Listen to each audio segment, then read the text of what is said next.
pastorear ovejas es algo que se menciona mucho en la Biblia, si la lee, porque era una profesión muy común en aquellos tiempos.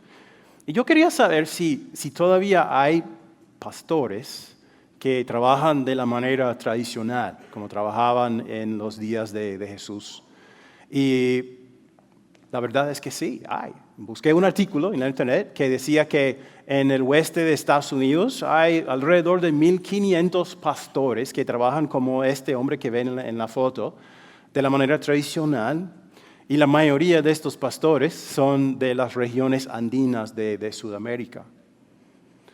El artículo dice que todavía trabajan así y el trabajo de ser pastor es todavía un trabajo difícil, solitario y peligroso, pero también necesario, porque las ovejas necesitan un pastor.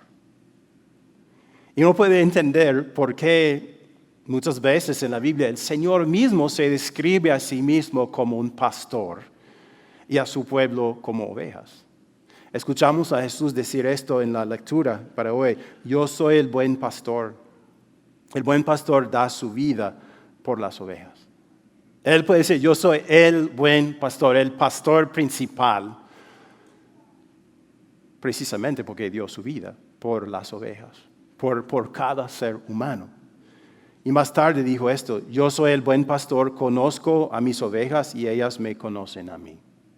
La relación que una oveja tiene con el buen pastor Jesús es una relación personal, una relación de fe, confiando en que Él es mi buen pastor, el único pastor que realmente necesito. Los que somos papás sabemos cuánto amamos a nuestros hijos. ¿Cuánto amas a tus hijos? Sería difícil explicar con palabras. Imagínate cuánto nos ama Jesús, el buen pastor, porque no solamente nos creó y nos trajo a la existencia, sino que también pasó por el infierno para rescatarnos de la consecuencia de nuestro pecado. Su amor por nosotros es inmenso, más grande que nuestro amor por nuestros hijos. Y Él quiere que nos mantengamos en esa fe, en esa relación personal con Él, conociendo a Él como nuestro buen pastor hasta que muramos o hasta que Él venga, para que estemos parte de su rebaño por toda la eternidad. Y por eso nos pastorea, pero no directamente. Nos pastorea mandando personas a nosotros para ponerlos en nuestro camino, a personas que trabajan bajo su autoridad para pastorearnos. Y en 1 de Pedro capítulo 5, el apóstol Pedro nos dice: sigue a tus pastores y mantente firme.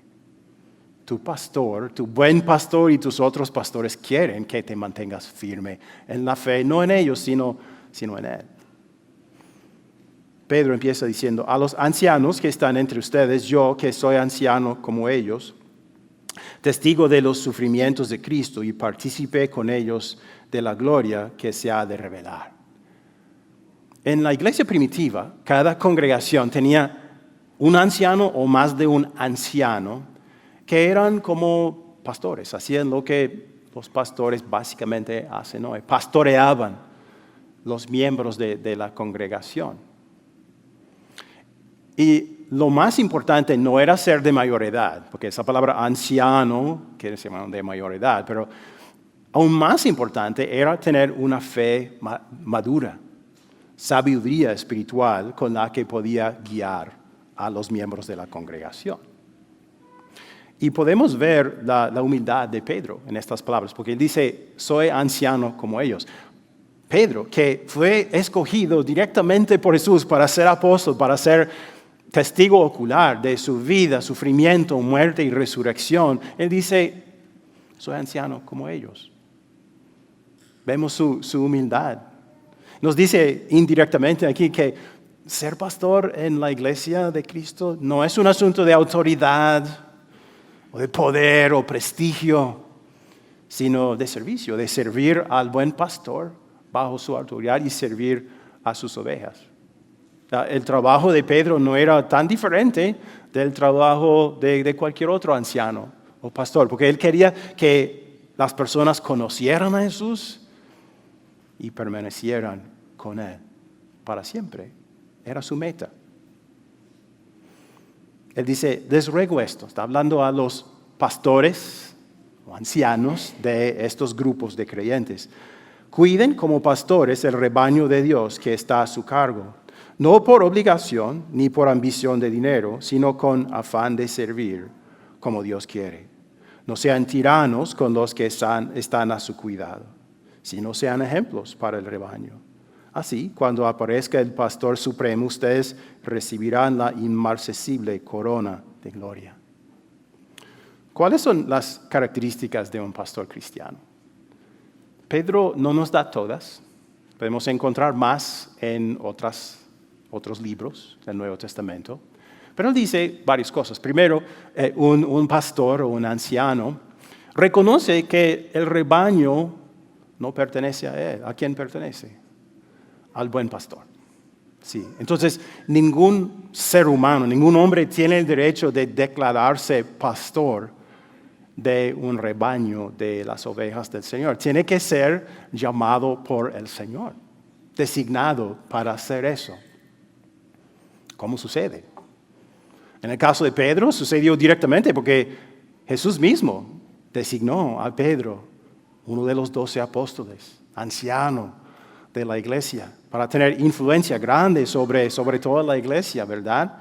Pero hoy en día, después de la ascensión de Jesús al cielo, Jesús lo hace por medio de su pueblo. La congregación elige una persona, un hombre dentro de su congregación que llene los requisitos nombrados en el Nuevo Testamento, lo eligen para ser su pastor. Pero es realmente Dios quien escoge y llama a ese hombre para ser el pastor de ese grupo. Dios lo hace, pero de manera indirecta. Y por ejemplo, las cartas de Pablo, él habla de la obligación que tiene la congregación de mantener económicamente a su pastor, para que pueda dedicarse a la obra, para que no necesite otro trabajo, pueda concentrarse en la obra. Pero aún así, el dinero no debe ser la motivación para un pastor. Sabe que va a ganar un salario, sí, pero no debe ser su motivación, sino el deseo de servir a Dios que le sirvió a él, que le sirve todo el día, y servir a su pueblo.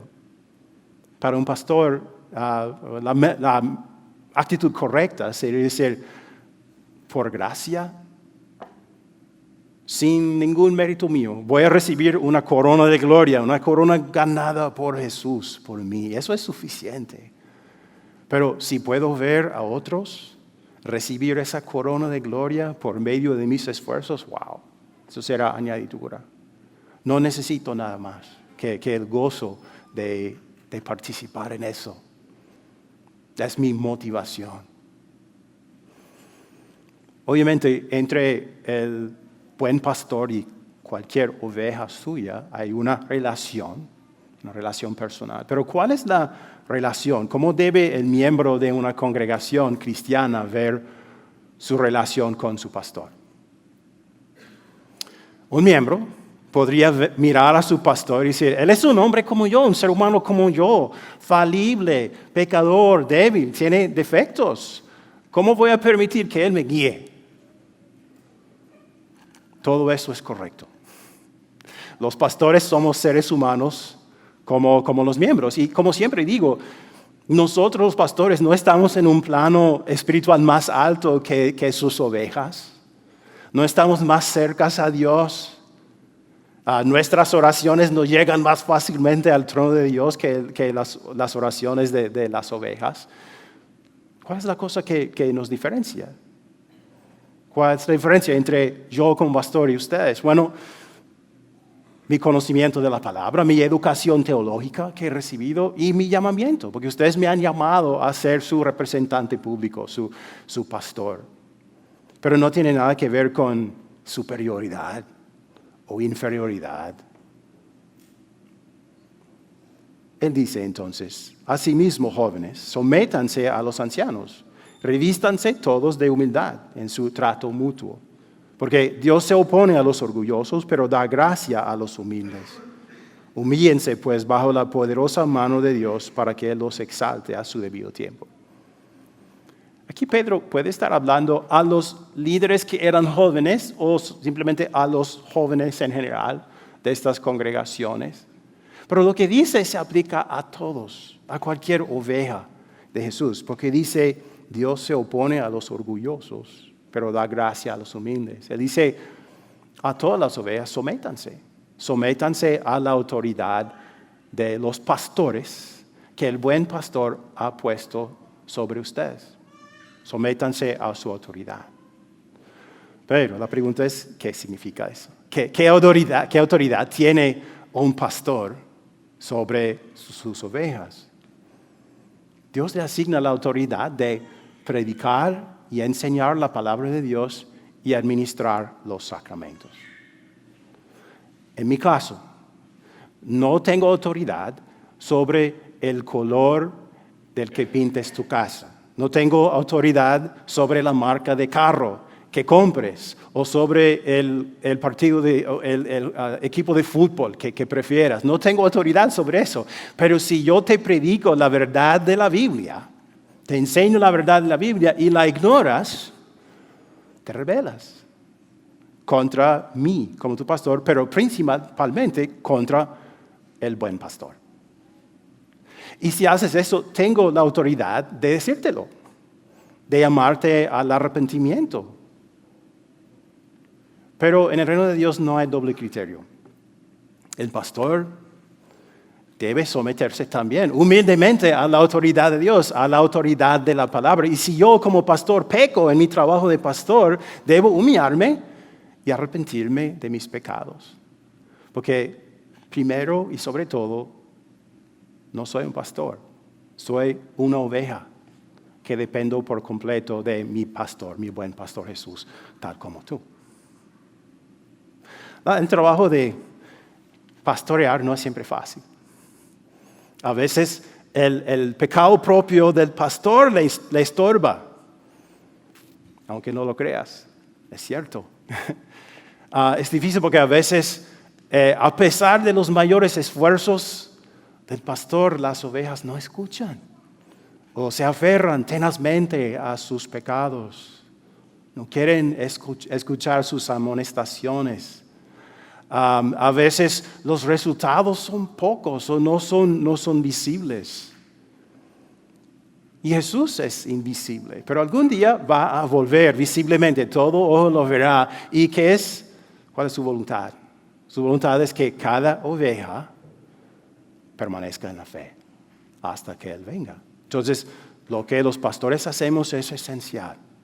Jesús nos usa para pastorear, para guiar, para corregir, para alimentar, para que la fe de las ovejas permanezca en pie. Pero no podemos hacerlo solos. Tú también, en otro sentido, aunque no has sido llamado para ser el pastor público de esta congregación, Jesús también te llama a ti a pastorear. Hay áreas de tu vida en que tú puedes pastorear. Él dijo a los pastores, sean ejemplos para el rebaño, en tu fe, en tu modo de vivir, en tu enseñanza, en también adiestrar a las ovejas para que puedan servir y para que puedan pastorear también. Y nos prepara para esto diciéndonos en el versículo 7, depositen en Él toda ansiedad porque Él cuida de ustedes. ¿Cuál dirían que es la causa de la ansiedad? ¿Cuándo te pones ansioso o preocupado? Yo creo que es básicamente cuando sentimos que no tenemos control sobre una situación. O, por ejemplo, tengo algo que hacer y se me ha salido de la mano y parece que no tengo control. O dudo que pueda mantener el control sobre esa situación. Entonces, ¿cuál es el resultado? Me preocupo, me lleno de ansiedad. Pero ¿cuánta ansiedad, dice Pedro, que depositemos en Jesús? ¿La mitad? Toda No dice, Él se encargará de la mitad y tú de la otra mitad. No dice, depositen en Él toda ansiedad. ¿Por qué? Porque Él cuida de ustedes. Si estamos tú y yo escalando una montaña juntos, yo tengo una mochila pesada y tú tienes otra mochila pesada. Y yo estoy en muy buena forma y tú no. Y no vas a llegar a la cima, ¿qué puedo hacer para ayudarte? Dame la mochila. Deposita tu mochila en mi espalda, para que llegues a la cima.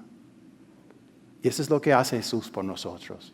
O sea, quiere que reconozcamos que Él tiene todo poder, porque es Dios, pero también tiene todo amor por nosotros, para que le digamos, Señor, ya no puedo hacer esto. Por favor, toma mi ansiedad. Voy a confiar en ti para que esto suceda según tu voluntad.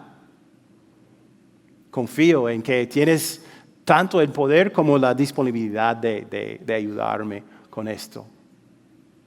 Y cuando vivimos en un mundo como este mundo, un mundo lleno de principios, filosofías y personas anticristianas, cuando estamos bajo ataque de los enemigos de Dios, vamos a necesitar hacer eso, depositar en Él toda nuestra ansiedad. En una sociedad que nos dice, tienes que hacer esto, eso, aquello para ser exitoso. No, Señor, encárgate de mi ansiedad. Y tenemos que depender de Él, especialmente en nuestra batalla contra este enemigo que Pedro menciona. Practiquen el dominio propio y manténganse alertas. Su enemigo, el diablo, ronda como león rugiente buscando a quien devorar. Resístanlo, manteniéndose firmes en la fe, sabiendo que sus hermanos en todo el mundo están soportando la misma clase de sufrimientos. ¿Han oído de estos hombres, Siegfried y Roy? Tuvieron un espectáculo muy exitoso en Las Vegas por 30 años. Usaban tigres y leones blancos, los cuales ellos habían domado. Entonces impresionaban las audiencias con su habilidad de controlar estos animales salvajes. Hasta una noche, cuando un tigre blanco agarró a Roy, él es el que está a la mano izquierda, por el cuello y casi lo mató. Entonces, creo que la audiencia pensó en ese momento, esta es una ilusión. Ellos creen que tienen estos tigres domados, pero a lo mejor subestimaron la naturaleza salvaje de ellos, porque Roy casi mató a manos de ese tigre. Pedro dice que el diablo es como un león rugiente. ¿Se puede domar? No. Se puede resistir, y vamos a hablar de eso, pero no se puede domar. Y no podemos subestimar su poder. El diablo es poderoso, tiene más poder que nosotros. Ha existido desde el principio del universo. Sabe mucho, conoce nuestras debilidades y su meta es separarnos de Jesús.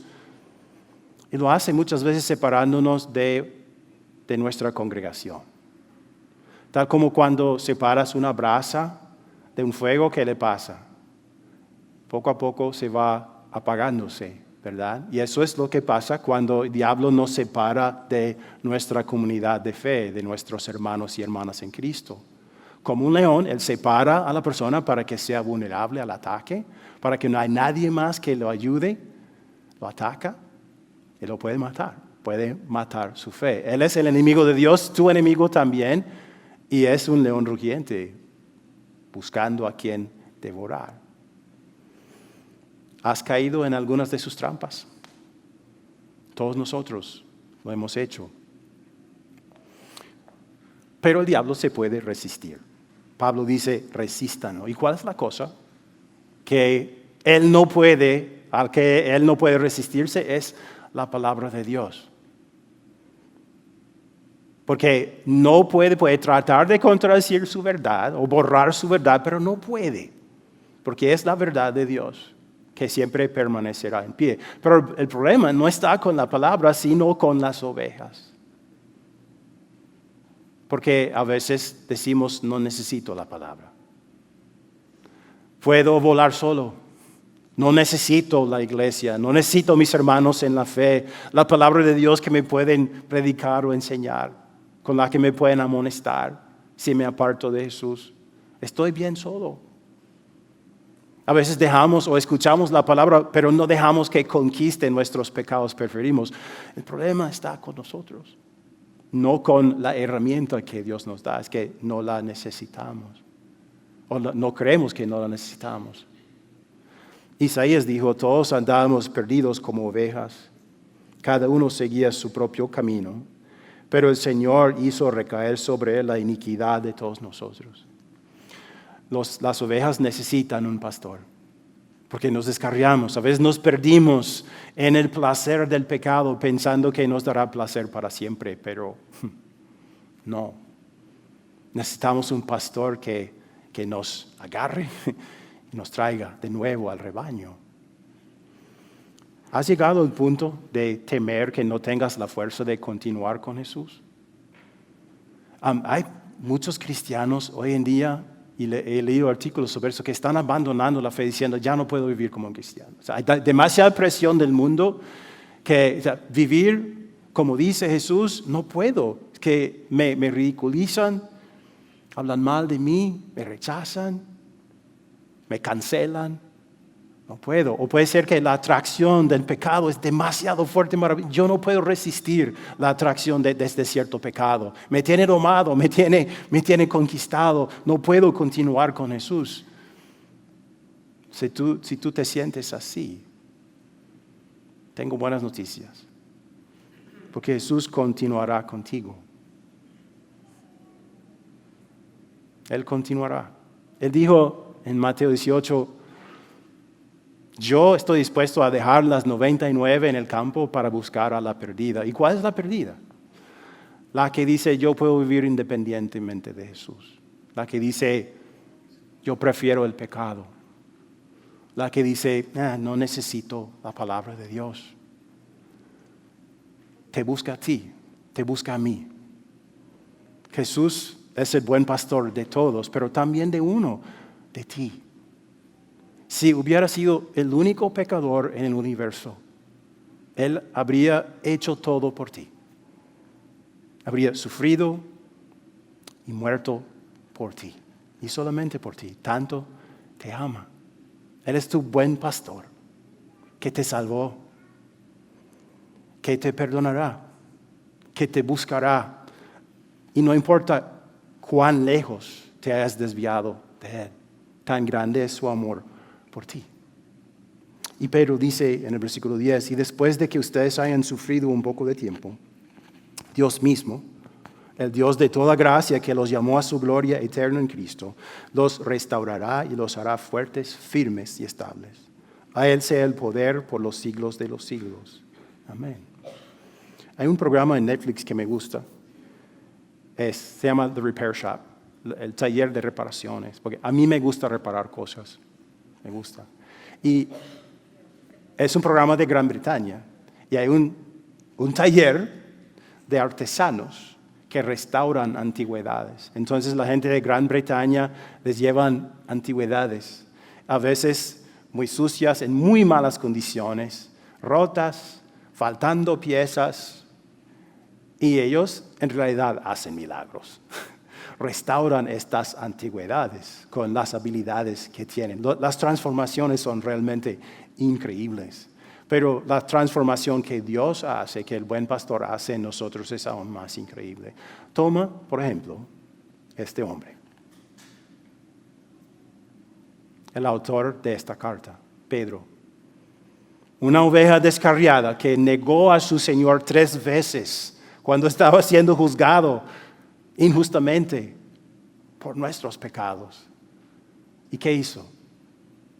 Lo levantó del suelo, lo perdonó, lo restauró, le fortaleció con su espíritu y le dijo, apacienta mis ovejas. Le dijo, Pedro, todavía te puedo usar y te voy a usar. Y la gente va a ver en ti un ejemplo grande de mi gracia, de mi amor inmerecido por las ovejas descarriadas. Él hace lo mismo por nosotros.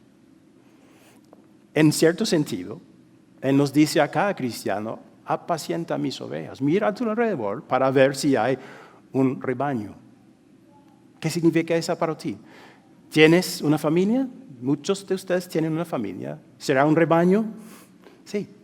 Puedes apacentar ese rebaño, instruyendo a sus hijos en la Biblia, en la palabra de Dios, orando juntos, poniéndoles un ejemplo, corrigiéndolos según lo que dice la palabra. Puedes aprovechar de nuestro programa Fe 5 para aprender a hacer eso mejor.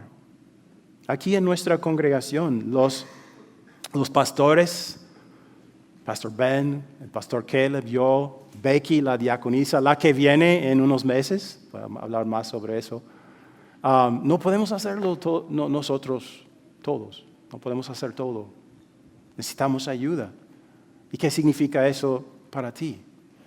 Puedes venir aquí para ayudar a vigilar las ovejas de aquí. Para ver cuando ves que un miembro tiene mucho tiempo sin venir al servicio, llamarle para decir, ¿qué pasa? No quiero que seas esa brasa que se separe del fuego y se apague. No quiero eso para ti. Déjame ayudarte. Y puede ser que alguien haga eso para ti también. Con tus palabras, tu experiencia, puedes animar a personas a seguir firme. Porque es difícil vivir en un mundo que se vuelve más anticristiano cada día. De esa manera puedes apacentar, puedes participar en el ministerio para niños, siendo maestro, ayudante, ser mentor o ayudante de 10 youth para los jóvenes, para mostrarles a ellos el camino del Señor.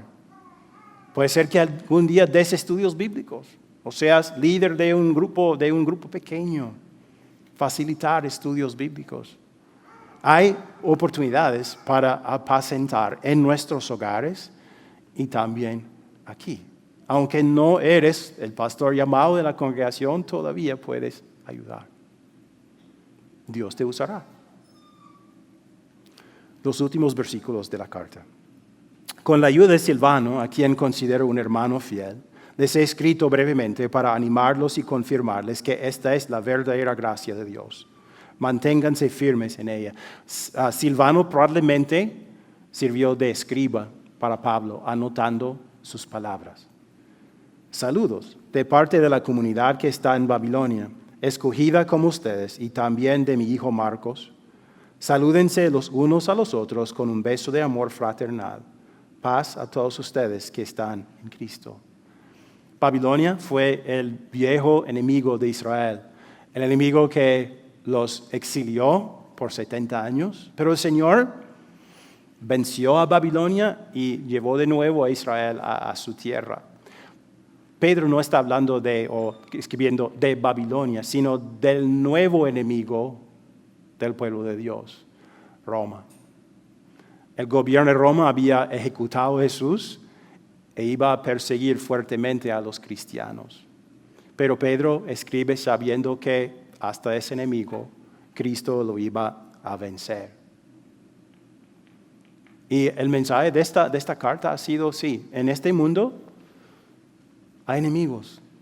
La iglesia cristiana, los que creemos en Cristo, no vamos a llevar siempre vidas tranquilas. Va a haber tribulaciones, sufrimientos, pruebas, ataques por el diablo, rechazo y persecución por parte del mundo. Pero a través de la resurrección de Jesús tenemos algo que solo Dios nos puede dar y que nadie, ni siquiera el diablo, nos lo puede quitar si nos mantenemos firmes, y es la esperanza viva. Pedro nos ha dicho y nos ha fortalecido la fe para creer que Jesús vive. Jesús resucitó y vive. Para ser nuestro buen pastor, para guiarnos, salvarnos, rescatarnos, fortalecernos a través de todas esas cosas. Usar esas cosas para bendecirnos y llevarnos a un lugar donde nuestra esperanza se vuelve realidad. Un mundo perfecto, donde no existen ninguna de esas cosas, ni tampoco la muerte, donde nuestra esperanza se convierte en realidad, cuando podremos verlo con nuestros propios ojos y gozar de su bendición para siempre. Que nos mantengamos firmes en esa fe. Amén. Amén.